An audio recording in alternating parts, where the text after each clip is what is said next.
भर्गो देवस्य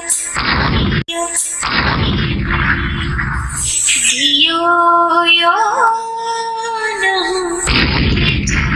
प्रचोदयात्। तथा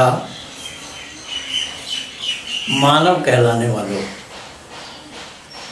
मैंने आप लोगों को बहुत दिनों से ये बताया है कि मानवकृत धर्म एक होता है। मानव समाज के लिए धर्म अलग अलग हो, पिता के लिए, पुत्र के लिए या किसी और के लिए धर्म का अलग होना संभव नहीं है। लेकिन कुरान इससे सहमत नहीं है। कुरान में अल्लाह ने जिक्र फरमाया है, इन्नद दीन इंदल्लाहिल इस्लाम, एक ही दीन है जिसका नाम इस्लाम है, और दूसरा किसी को धर्म नहीं माना। अब जो इस्लाम को कबूल कर लेता है तो अल्लाह उनके लिए बशारत दिया है। उनके लिए अल्लाह का फरमान है कि वबश्शिरिल्लज़ीन आमनू व आमिलुस्सॉलिहाति अन्न लहुम जन्नातिन तजरी मिन तहतिहल अनहार कुल्लमा रुज़िक़ू मिनहा मिन समरतिर रिज़क़न क़ालू हाज़ाल्लज़ी रुज़िक़ना मिन क़ब्लु व ऊतू बिही मुतशाबिहा व लहुम फ़ीहा अज़वाजुम मुतहहरतुन व हुम फ़ीहा ख़ालिदून। सूरह बकर के अंदर में अल्लाह ने यह जिक्र फरमाया है कि बशारत है उनके लिए आमन, जो ईमान ले आए। अब ईमान क्या है? ईमान तो केवल इस्लाम के दायरे में है कि आमन्तु बिल्लाहि व मलाइकतिही व कुतुबिही व रुसुलिही वल यौमिल आखिर वल क़द्रि खैरिही व शर्रिही मिनल्लाहि तआला वल बअस बअदल मौत, कि अल्लाह को विश्वास करना, अल्लाह के पैगंबरों को विश्वास करना, रसूल को विश्वास करना, जिब्राइल मिकाइल फरिश्ता को मानना, और अच्छे बुरे का किस्मत को अल्लाह ने बनाया, जन्नत और जहन्नुम में जाना है बिना चूं-चिरा किए हुए, इसको मान लेने का नाम ईमान है। अब अच्छे बुरे का किस्मत को अल्लाह ने बनाया, साफ शब्दों में यहाँ ईमान के दायरे में बताया गया है। अगर अच्छे बुरे के किस्मत को अल्लाह ने बनाया तो फिर आदमी को कर्म करना नहीं पड़ेगा। तो फिर कर्म फल का क्या मतलब हुआ? कर्म का भोगना कहाँ सही होगा? और खुदा इसमें गवाह है। खुदा ने खुद फरमाया है कि मा असाबक मिन हसनतिन फमिनल्लाह व मा असाबक मिन सय्यतिन फमिन नफ्सिक, तुझे जो कोई खुशहाली पेश आती है वो महज मेरे तरफ से है, जो बदहाली पेश आती है वो तेरे काम के सबब से है। वह काम कहाँ से आ गया? जब भले बुरे का किस्मत अल्लाह का बनाया हुआ है तो आदमी का, इंसान का, मानव कहलाने वाले का प्रोग्रेस रुक जाएगा। तो ऐसे लोगों को ही अल्लाह जन्नत में दाखिल कराने के लिए बोला है। और जो लोग ईमान नहीं लाए, अर्थात जो लोग इस्लाम को स्वीकार नहीं किया, इस्लाम को कबूल नहीं किया, वो जन्नत के हकदार नहीं है। तो भाई एक जगह नहीं, अनेक जगह कुरान में आया है। यहाँ सूरह हूद के आयत नंबर 23 में अल्लाह ने बताया कि इन्नल्लज़ीना आमनू व अमिलुस्सॉलिहाति व अख़बातु इला रब्बिहिम व उलाइका अस्हाबुल जन्नह हुम फ़ीहा ख़ालिदून। बेशक जिन लोगों ने ईमान कबूल किया और जो अच्छे अच्छे काम किए, अब अच्छा अच्छा काम जितना भी है, यानी स्कूल बना देना, कहीं नल लगा देना, कहीं पेड़ लगा देना, ये सब काम की गिनती अल्लाह के पास नहीं है। अच्छे अच्छे काम कुरान के अनुसार जो अल्लाह का हुक्म है उसी को ही अच्छा कहा गया, उसके अतिरिक्त अच्छा नहीं। यानी जो मोहम्मद को न माने और उसने कुछ काम किया तो वो काम अच्छा नहीं। जो कुरान को न माने, उसी ने कुछ इस तरीके का परोपकार का काम किया तो अल्लाह के नज़दीक वो भी अच्छा नहीं है।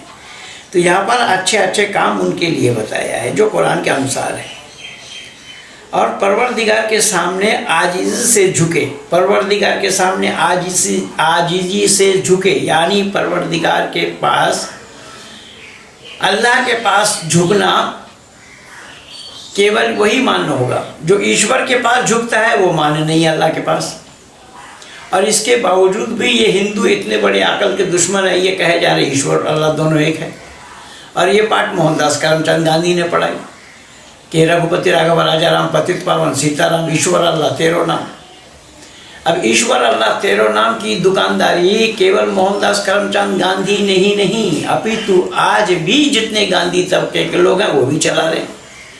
मुरारी बापू को देखा आप लोगों ने। लेकिन यहाँ अल्लाह ने तो साफ कह दिया कुरान में, जो अल्लाह के सामने झुके वही लोग जन्नत के हकदार हैं। तो जो ईश्वर को मानता है, ईश्वर का अनुगत स्वीकार करता है, क्या वो जन्नत के हकदार हैं?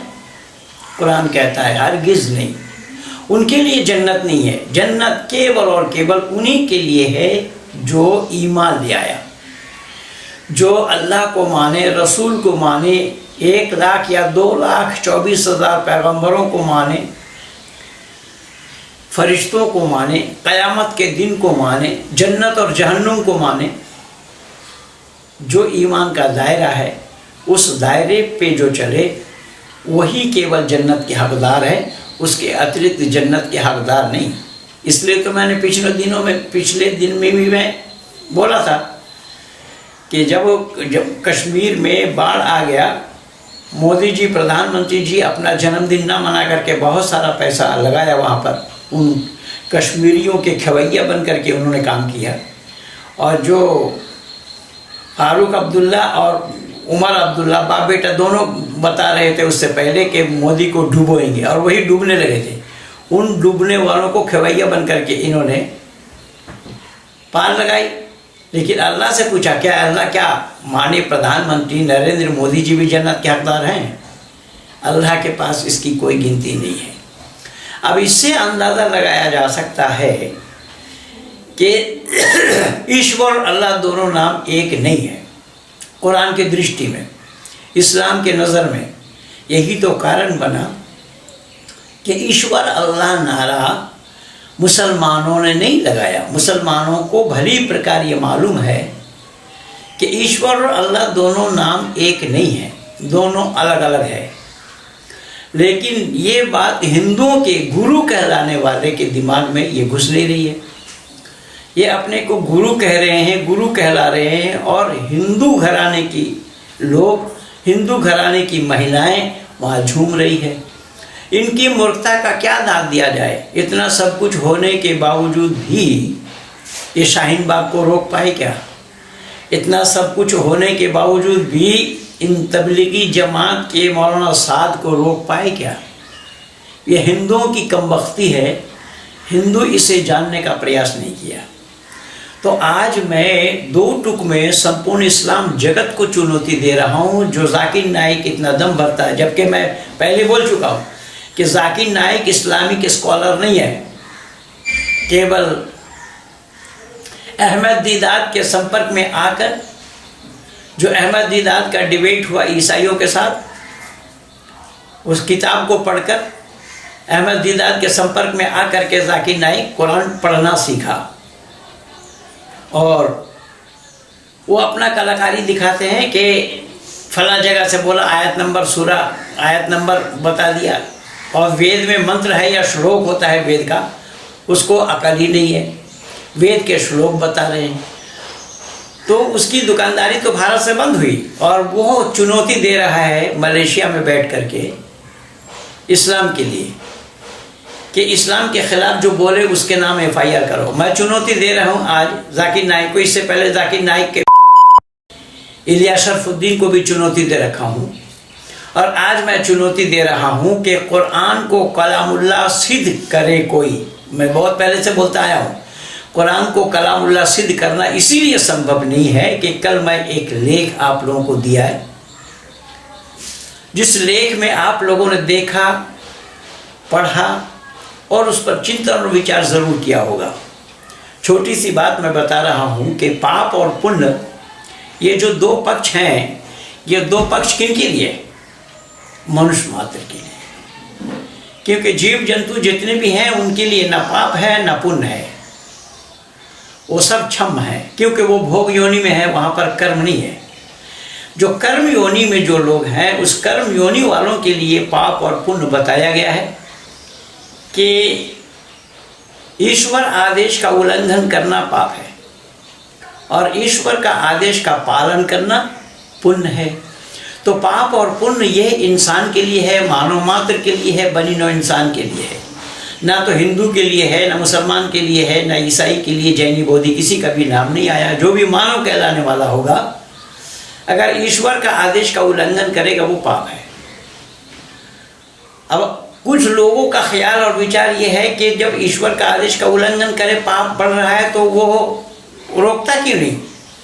परमात्मा रोकने का काम परमात्मा का नहीं है कि वो आ करके रोके, क्योंकि वो शक्ल सूरत वाला है नहीं अल्लाह जैसा। अब यहाँ तो अल्लाह ने कहा कि वो जो चाहता है वही होता है। माशाअल्लाह कान लम यशाउ लम यकुन वमा तशाऊन इल्ला यशाअल्लाहु रब्बुल आलमीन। लेकिन परमात्मा का यह आदेश नहीं है। परमात्मा ने मानव मात्र को कर्म करने में स्वतंत्र और फल भोगने में प्रतंत्र छोड़ा है। कर्म तुम अपने हिसाब से करो, अपने दिमाग से करो, लेकिन फल अपने आप ले नहीं पाओगे। फल दाता मैं हूँ। जहाँ तक परमात्मा को आकर के रोकने की बात है, तो बुराई अगर परमात्मा आकर के रोके, मैं पूछना चाहता हूँ ऐसे दिमाग वालों से, ऐसे सवाल करताओं से कि जब बुराई करने से परमात्मा आकर के रोकते क्यों नहीं? ये कोई कहता है तो मैं उनसे पूछूंगा, क्या भला करने के लिए क्या परमात्मा आकर के हाथ पकड़ करके करवाता है? ऐसा नहीं है। लेकिन परमात्मा बुराई से रोकता है। कैसे बुराई से रोकता है? इन लोगों ने जानने का प्रयास नहीं किया, और ये काम अल्लाह का नहीं है, ये काम परमात्मा का है। परमपिता परमात्मा मानव मात्र को कोई भी गलत काम करने से रोकता है, भय लज्जा और शंका उत्पन्न करा देता है। भय लज्जा और शंका उत्पन्न कराने वाले का नाम ही परमात्मा है। ये मुसलमानों में भी होता है, हिंदुओं में भी होता है, जितने मानव कहलाने वाले सब में होता है। लेकिन अगर अल्लाह का ये काम होता तो अल्लाह मुसलमानों को भी केवल करते मुसलमानों के लिए, लेकिन गैर मुस्लिमों को क्यों भय लज्जा शंका उत्पन्न कराएंगे अल्लाह? जब अल्लाह चाहते हैं कि इन गैर मुस्लिमों से, काफिरों से जहन्नुम को भरना, तो जहन्नुम जाएगा कौन? जो पापी होगा, जो पाप करेगा। तो जहन्नुम भरने के लिए अल्लाह का कहना है, अल्लाह का प्रयास है कि काफिरों को से हम जहन्नुम भरेंगे। जब काफिरों से जहन्नुम भरेंगे तो फिर ऐसे काफिरों को पाप करने से अल्लाह रोकेगा क्यों? इससे ये साफ जाहिर हो रहा है कि अल्लाह दुनिया का बनाने वाला नहीं है। अल्लाह अगर दुनिया का बनाने वाला होता तो भय लज्जा और शंका केवल मुसलमानों में ही उत्पन्न कर रहा था। यहाँ बनी नौ इंसान में उत्पन्न हो रहा है, पहला प्रमाण। दूसरा प्रमाण यह है कि पाप और पुण्य बनाया हुआ भी परमात्मा का है। अल्लाह तो जानता भी नहीं है कि पाप क्या और पुण्य क्या है। मैं प्रमाण दे रहा हूँ कि पाप और पुण्य क्या है। ये केवल और केवल सृष्टि करता, सृजन करता, स्थिति करता, प्रलय करता, मनुष्य मात्र के किए हुए कर्मों का फल दाता, जो सृष्टि के रचनाकार है, पाप और पुण्य उन्हीं के बनाए गए हैं। और उन्होंने परमात्मा का मानव मात्र को उपदेश दिया, वही परमात्मा, कि पाप करोगे सजा भुगतना पड़ेगा, उससे तुम्हें छुटकारा मिलना संभव नहीं है। छुटकारा नहीं पाओगे, अग्नि में हाथ डालोगे, हाथ को जलना है। लेकिन अल्लाह ने कहा कि हम गुनाहों को माफ़ कर देंगे। अब गुनाहों को माफ़ जहाँ करेंगे वो परमात्मा के मर्यादा के विपरीत बात आएगी। तो गुनाहों का माफ़ होना परमात्मा के पास संभव नहीं है। परमात्मा ने कहा अवश्य में भोक्तव्यम कृतम कर्म शुभाशुभम, अवश्य ही भोगना है किए हुए कर्मों का फल। तुम जैसा कर्म करोगे तुम्हें फल वैसा भोगना पड़ेगा। लेकिन अल्लाह ताला माफ़ कर देते हैं। अल्लाह ताला वो भी जिसको चाहते हैं माफ़ कर देते हैं और जिसको चाहते हैं सज़ा देते हैं। तो कहने का तात्पर्य ये है, यहाँ से भी ये साफ पता लग रहा है कि कायनात का बनाने वाला अल्लाह नहीं है। अगर कायनात का बनाने वाला अल्लाह होता तो अल्लाह केवल मुसलमानों के दिल में भय लज्जा शंका उत्पन्न करा देते पाप करने से कि ये पाप है, पाप मत कर। और भय लज्जा शंका उत्पन्न कराने वाला अगर अल्लाह होता तो उन आतंकवादियों के दिल में भय लज्जा शंका उत्पन्न करा देता अल्लाह, जो आतंकवाद मचाने से वो बाज आते। लेकिन ये काम अल्लाह का नहीं है, अल्लाह जानता भी नहीं है इस काम को। इसीलिए फिर मैं निवेदन कर रहा हूँ, ये मेरी खुली चुनौती है। जाकिर नाइक आओ, जाकिर नाइक पूरे खानदान को लेकर के आओ, अपने चट्टू बट्टू के ले आओ, अपने आदि को ले आओ, पूरे वंशजों को लेकर के आओ, और मैं ये हवाला जो दे रहा हूँ इसका जवाब दे करके देखो, जवाब तुम्हारे पास बनता है कि नहीं, जवाब कुरान से बनता है कि नहीं। मैंने निवेदन किया कि पाप और पुण्य ये दोनों काम परमात्मा का ही बनाया हुआ है, और मनुष्य मात्र को ये उपदेश दिया, ये पाप है, ये पुण्य है, पाप करोगे सजा भुगतोगे, मैं माफ नहीं करूँगा। वैदिक सिद्धांत में माफ नहीं होता, लेकिन अल्लाह माफ करते हैं। अल्लाह माफ करते हैं इसलिए क्या होता है कि एक और पाप करने का अवसर मिल जाता है, और यही जान करके करेंगे अल्लाह तो माफ करने वाला है। अस्तगफिरुल्लाह रब्बी मिन कुल्लि ज़ंबि व अतूबु इलैह, ला हौला वला कुव्वता इल्ला बिल्लाहिल अलील अज़ीम कहने पर अल्लाह ताला माफ कर देंगे। अस्तगफर पढ़ने से अल्लाह माफ कर देंगे, लेकिन परमात्मा का उपदेश है कि माफ होना ही नहीं है। तो इसके बावजूद भी ये पागलपन नहीं तो और क्या है? अल्लाह और ईश्वर दोनों एक है क्या? अब ये मुरारी जो मुरारी है या मूर्खारी है, वो बोल रहा है ईश्वर अल्लाह को जोड़ने से न शिव नाराज होगा न अल्लाह नाराज। शिव और अल्लाह दोनों एक नहीं है तो खुश होने का सवाल ही कहाँ है? मूर्ख जाहिल कहेगा। और ये हिंदू उससे भी बड़ा मूर्ख है कि ऐसे जाहिलों के सभा में जाकर के ये बैठते हैं। अब सुनिए ध्यान से कि परमात्मा में और ईश्वर में यही अंतर है कि परमात्मा मानव मात्र को उपदेश दिया है कि पाप करोगे तो फल भुगतना पड़ेगा, मैं माफ़ करने वाला नहीं हूँ। और अल्लाह का हुक्म है कि पाप तुम्हारा पहाड़ के समान क्यों ना ऊंचा हो जाए, हम माफ़ कर देंगे। हमारे यहाँ वो बातें नहीं है। तो इसके बावजूद भी ईश्वर और अल्लाह दोनों को एक कहना, एक बतलाना कैसे संभव होगा? दूसरी बात, मैं कल सुबह जो लिख करके आप लोगों को दिया फेसबुक में, अब देखिए पाप और पुण्य ईश्वर का बनाया हुआ है, और ईश्वर ने उसी पाप और पुण्य को सजा देने के लिए उपदेश दिया है सारा। अब पाप क्या है कि एक लड़की जिसकी शादी नहीं हुई, लोग जिसको कुंवारी कहते हैं, तो शादी नहीं हुई, अब कुंवारी कहा गया। ये कुरान और बाइबल दोनों को मैं बोल रहा हूँ, कुरान और बाइबल दोनों में ये किस्सा है, और ये दोनों ही ईश्वरीय ग्रंथ नहीं है, और ना ये दोनों धर्म है, ये धर्म का धा तक नहीं जानते। तो बाइबल में उसको कुंवारी अवस्था में बोला गया, मरियम को कुंवारी अवस्था में। अरे भाई, संतान जब हो गया तो कुंवारी का सार्थकता क्या? कुंवारी नाम समाप्त हो गया। जिसके संतान हो जावे तो कुंवारी शब्द उससे के साथ लगना संभव ही नहीं है। ये ज्ञान ना तो बाइबल को है, ना कुरान को है, ना कुरान वालों को है, ना बाइबल वालों को है। अब कुंवारी अवस्था में यानी उस जब संतान दे दिया तो कुंवारी नाम की सार्थकता नहीं रही, संतान दे दिया तो कुंवारी कैसे? पहली बात। दूसरी बात यह है कि बिना शादीशुदा एक लड़की अगर संतान दे दे तो समाज के दृष्टि में अच्छे निगाह से उनको नहीं देखा जाता, समाज उनको तिरस्कृत करते हैं, समाज उसको अपने से दूर कर देते हैं, समाज उसको एक किनारे लगा देते हैं, उसका हुक्का पानी गिरा देते हैं। ये सही पूछिए तो बांग्ला भाषा में उसको कुछ और नाम से बोला गया है। उसका हुक्का पानी गिरा देने का मतलब कि किसी के साथ उसका संपर्क न रहे, किसी को अपने घर में आने मत दो उसको, और उसके घर में भी कोई न जाओ, इस तरीके की वातावरण होता है। किनके लिए? जिनकी लड़की बिना शादी किए संतान दे दिया हो। और अल्लाह इस पर मोहर लगा रहे, बाइबल इस पर मोहर लगा रहा है। अल्लाह के दृष्टि में, अल्लाह के नज़र में, गॉड के नज़र में ये पाप ही नहीं है।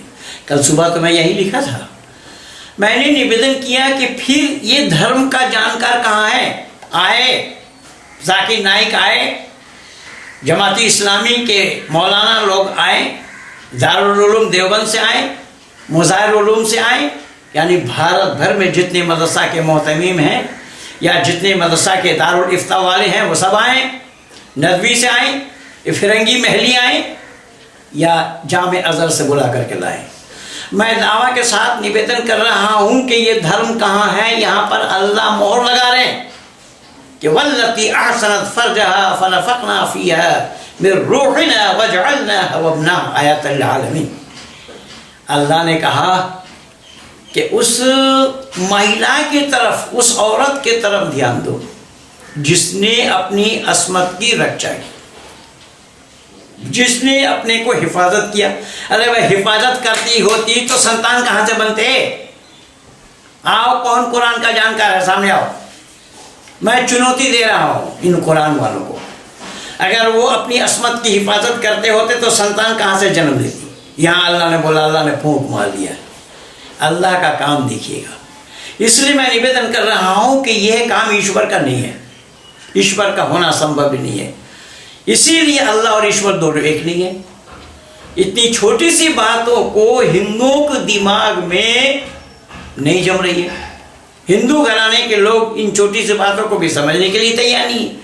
और ईसाई को भी धर्म कहा जा रहा है, इस्लाम को भी धर्म कहा जा रहा है, और धर्म का विरुद्ध आचरण हो रहा है, और धार्मिक ग्रंथ उस पर मोहर लगा रहे। इसलिए तो मैं बोला दो टुक में कि कुरान को कोई कलामुल्ला सिद्ध करके दिखाए। कुरान का कलामुल्ला सिद्ध करना मैं जाकिर नाइक को 2004 में लिखा था अपनी पुस्तक में, और उसको सवाल लिखा था 2003 में कि कुरान को कलामुल्ला कहना अंधकार में प्रकाश को ढूंढने की समान है। जैसा अंधकार में प्रकाश का मिलना संभव नहीं और प्रकाश में अंधकार का पाया जाना संभव नहीं, ठीक उसी तरीके से बाइबल और कुरान को ईश्वरीय ज्ञान कहना ठीक यही प्रमाण है। क्योंकि जहां पर पाप है उस पाप कर्म पर मोहर लगाया जा रहा है अल्लाह का और गॉड का। अरे तुमको मालूम है कि पाप क्या है और पुण्य क्या है? इसीलिए मैंने बोला कुरान को पाप के बारे में ज्ञान नहीं है और बाइबल को पाप के बारे में कुछ भी जानकारी नहीं है। ये दोनों बकवास है, खोखला है। मानव समाज को वरगलाते हुए, मानव समाज के अंदर में वैमनस्यता पैदा करते हुए मानव समाज को केवल लड़ाने का प्रयास किया है हिंदू मुस्लिम के नाम से। इसलिए मैं निवेदन कर रहा हूँ, अगर कोई कहे कि साहब कुंती कैसे गर्भवती हुई, अरे कुंती गर्भवती सूरज से नहीं हुई, सूरज तो आप भी है। आज तक सूरज के किरण से कोई महिला गर्भवती क्यों नहीं हुई? सूर्य प्रसाद एक व्यक्ति का नाम था जो कुंती के पति थे, उसके माध्यम से ही कर्ण का जन्म हुआ था। सूर्य के किरण से किसी महिला का गर्भवती होना संभव नहीं है। लेकिन यहां पर तो बात दूसरी है। वहां सूरज के किरण से बताया जा रहा है कि कुंती गर्भवती हुई, और यहां अल्लाह फूंक मार करके गर्भवती बना रहे हैं। तो आज कोई गर्भवती फूंक मार करके अल्लाह क्यों नहीं बनाते? पहली बात, ये जो पाप है, मैं बोला ना कि बिना शादी हुए अगर वो लड़की संतान को जन्म दे तो वो अच्छे निगाह से नहीं उस पापिन माना जाएगा। और अल्लाह ने उसको क्या बताया? जिसने अपनी अस्मत की रक्षा की, इज्जत की रक्षा की, इसकी इज्जत की रक्षा कहा जाएगा जो संतान जन्म दे रहे हैं, शादी किए भी ना। और ठीक इसी तरीके से अल्लाह के पास ये विज्ञान विरुद्ध, सृष्टि नियम विरुद्ध सारा काम है। कुरान और बाइबल सृष्टि नियम विरुद्ध सारा काम किया है। जैसा बाज को भी संतान देना, अब बाज नाम उसका है जो संतान जन्म न दे सके। जो महिला जिंदगी भर संतान जन्म न दे सके उसी महिला का नाम बाज है। उस बाज महिला को संतान दे रहे हैं। एक पैगंबर थे जकरिया, और वो बाज महिला, ये जकरिया मरियम की मौसा थी। जकरिया की पत्नी बाज थी, बाज, और जकरिया भी बूढ़ा अवस्था में थे। उसको भी अल्लाह संतान दे रहे। अल्लाह को ये ज्ञान नहीं है। कुरान और बाइबल दोनों कह रहा है इस बात को। अल्लाह को ये अकल ही नहीं है। अकल नाम की कोई चीज़ अल्लाह के पास नहीं है, मैं दावा के साथ कह रहा हूँ। और ना ये खरा उतर सकते हैं कुरान वाले। मैं कुरान वालों को ये दो टुक में चुनौती दे रहा हूँ, खुली चुनौती है। आओ, मेरा दरबार खुला है, कुरान को कलामुल्लाह सिद्ध करके दिखाओ। इस तरीके से बेतुकी बातें, सृष्टि नियम की बातें, अमानवीयता की बातें, विज्ञान विरुद्ध बातें कुरान और बाइबल भरी पड़ी है। इसलिए ऐसे ग्रंथ को ईश्वरीय ज्ञान कहना या मानना, बतलाना, बोलना सर्वथा मानवता विरोधी, एक नहीं ऐसे अनेक। उसी ईसा को मरियम को भी खाना भेजा। भाई बताइए, आसमान से खाना भेजना किसी को ये कैसा संभव होगा?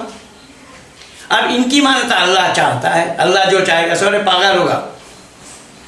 अल्लाह हो सकता है, परमात्मा नहीं होगा। परमात्मा का ये काम ही नहीं है, परमात्मा ऐसा काम ही नहीं करेंगे, और ना ये काम परमात्मा का है। पहली बात तो ये सुनो, तुम अकल के दुश्मनों को इतना भी ज्ञान नहीं है कि परमात्मा का और मनुष्य का काम क्या है। जो काम मानवकृत है वो काम परमात्मा कृत नहीं है। मानव का काम अल्पजता का है और परमात्मा का काम सर्वजता का है। अगर ये मान्यता है किसी की और कोई ये कहे कि वो जो चाहता है सो करता है, आम के पेड़ में इमली का लगाना संभव नहीं है। मैं पहले फोटो दिखा करके बताया था आपको। और आम के पेड़ में उसके आम फलने से ही उसका नाम आम वाला पेड़ है वो पड़ा। ये नियम नहीं बदल सकता, ये सूरज नहीं बदल सकते, चंद्रमा नहीं बदल सकते। आकाश, ये काम परमात्मा का है, मानवकृत कार्य नहीं है। और ये काम मानव कर ही नहीं सकता है। सूर्य नहीं बना सकता, चंद्रमा नहीं बना सकता, धरती नक्षत्र नहीं बना सकता, आकाश पाताल नहीं बना सकता। ये काम मानव का नहीं है, यही काम करने वाले का नाम परमात्मा है। अगर तुम चाहते हो कि अल्लाह जो चाहता है सो करता है, मैं बोल रहा हूं कि एक सरसों का दाना टुकड़ा करके दिखाओ, सरसों का दाना नकल बना करके दिखाओ। सरसों का दाना बनाने भी मानव के अंदर में वो ताकत नहीं है, क्योंकि मानव का काम अल्पजता का है और परमात्मा का काम सर्वजता का है। इसलिए कुरान और बाइबल को ये ज्ञान ही नहीं है कि कौन अल्लाह है, किसको अल्लाह बोला जा रहा है। ये जिसके मन में जो आया उसी को ही कह दिया। ये हिंदू भी यही है, ईटा पत्थर रख करके उसी को ही ईश्वर मानने लगे। तो कहने का तात्पर्य मेरा ये है, आज मैं दो टुक में कुरान और बाइबल वालों को यह चुनौती दे रहा हूँ कि कुरान और बाइबल में जहाँ पर ये सब किस्सा और कहानी लिखी हुई है वो ईश्वरीय ज्ञान कैसे, ईश्वरीय ज्ञान का होना क्यों और कैसा संभव होगा।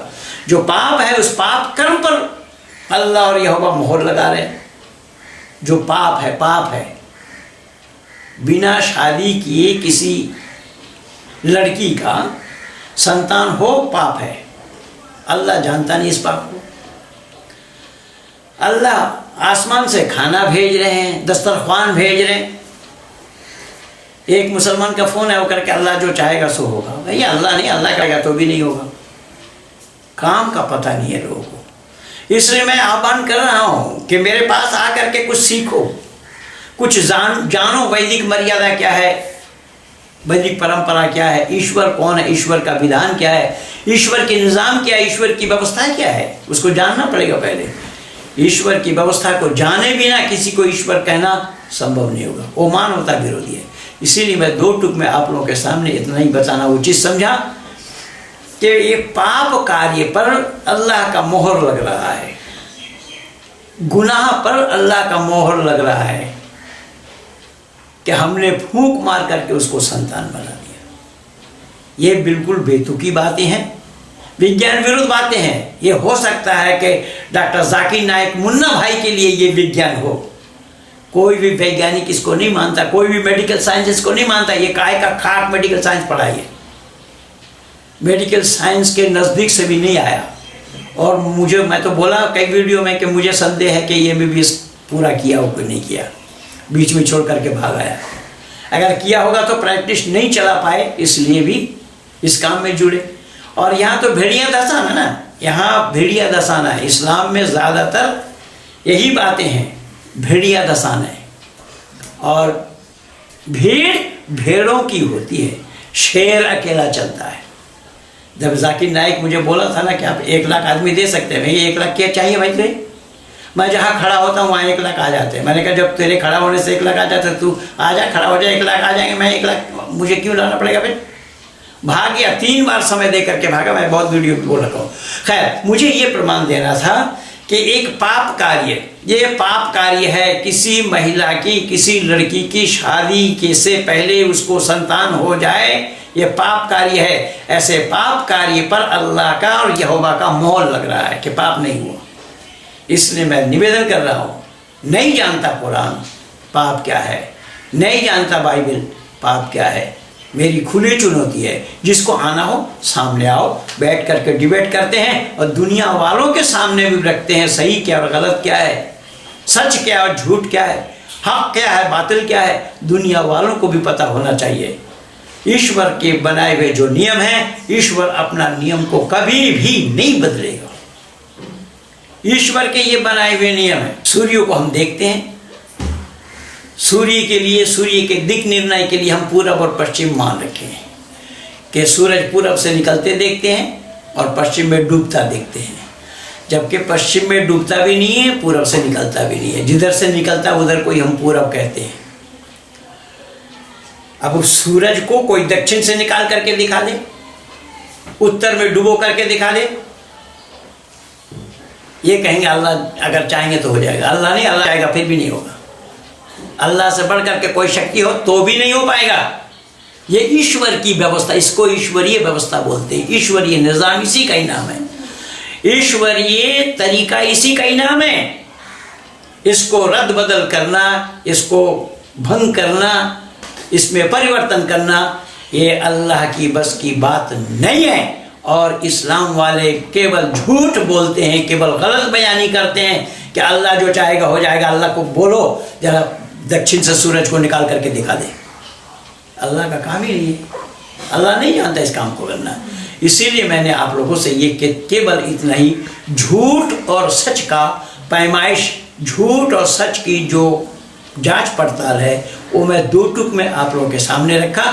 और इन झूठी बातों पर जो मोहर लगा रहा है उसका नाम अल्लाह है, उसका नाम गॉड है। परमात्मा अपनी झूठी बातों पर कहीं भी मोहर नहीं लगाया, कहीं भी झूठी बातों का समर्थन नहीं किया। ये झूठी कैसे है, मैं हवाला दिया हूँ। किसी लड़की की शादी से पहले उसका संतान हो जाना ये कोरा झूठ है, पाप है, महापाप है। और उस पाप को करने के लिए मोहर लग रहा है अल्लाह का। इसलिए आओ जाकिर नाइक, आओ पूरे खानदान को लेकर के आओ, जिसके मन करे, जिसका मन करे वो सामने आओ, आकर के डिबेट करो। दुनिया वालों को भी बता दो सही क्या और गलत क्या है। दुनिया के सामने हम बैठ करके डिबेट करेंगे तो दुनिया वालों को भी पता लगेगा कि सत्य वेद है या कुरान सत्य है। कुरान में एक भी सच्चाई का प्रमाण दिया जाना संभव नहीं है। मेरी खुली चुनौती है, आओ जिसके पास दम है वो आओ सामने आकर के डिबेट करो। तो इन्हीं शब्दों के साथ मैं अपने वाणी को यहीं पर विराम दे रहा हूँ। आप सभी धर्म प्रेमी सज्जनों से मैं प्रार्थना करूँगा, विनती करूँगा कि मेरे इस वीडियो के आइकन बेल दबाना ना भूलें, जिससे कि वीडियो लगते ही आपके पास पहुँच जाए। शेयर लाइक ज़रूर करना, जिससे कि आप लोगों से निरंतर मैं जुड़ा रहूँ और मेरे से भी आप लोग निरंतर जुड़े रहें। और जिन चीज़ों को, यद्यपि आज तो वीडियो का युग है, न मालूम कितने कितने वीडियो बनाए जा रहे हैं, लेकिन सब से मेरा अलग है। मैं जो खोज खबर आप लोगों को देता हूँ ये औरों से मिलना, औरों से पाया जाना संभव नहीं है। इसलिए मैं निवेदन कर रहा हूँ कि मेरे इस वीडियो को आप लोग लाइक करें, शेयर करें, आइकन बेल ज़रूर दबाएं कि इस तरीके से हम लोगों का ये काम चलता रहे। इन्हीं शब्दों के साथ मैं अपनी वाणी को यहीं पर ही विराम दे रहा हूँ। आप सब लोगों को बहुत बहुत धन्यवाद।